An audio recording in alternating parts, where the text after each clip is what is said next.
Finally साथीहरू आज चाहिँ म चाहिँ धान रोप्न गएको छु साथीहरू। अनि हाम्रो साथीहरू चाहिँ यता हुनुहुन्थ्यो साथीहरू। अनि त्यहाँबाट चाहिँ हामी चाहिँ धेरैजना थियौँ। आज चाहिँ हामीलाई एकदमै रमाइलो भइरहेको थियो। एकदमै आज चाहिँ चर्को घाम पनि लागेको कारणले अनि एकजना दाइ चाहिँ भ्लग बनाउनु हुँदै थियो। अनि अङ्कलहरू चाहिँ पर गोरु रुँदै बसिरहनु भएको थियो। अनि हामी चाहिँ फेरि माथि धान रोप्न गयौँ। अनि हामी धेरै रोप्यौँ। अनि रोपेर फेरि पनि हामीहरू पर बस्यौँ। एकछिन बसेर चाहिँ हामी खाजा खानुतर्फ लाग्यौँ। हामीलाई चाहिँ आन्टीले बोलाउनु भएको थियो नि त खाजा खानु। अनि हामी चाहिँ खाजा खानु पुग्यौँ है।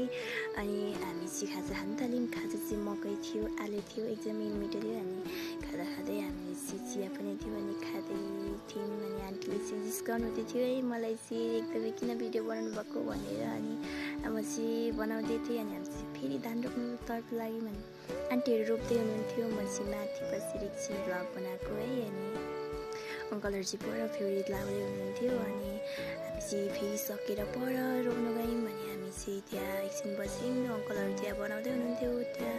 अनि हामी चाहिँ रोप्दै सक्यौँ। हामी चाहिँ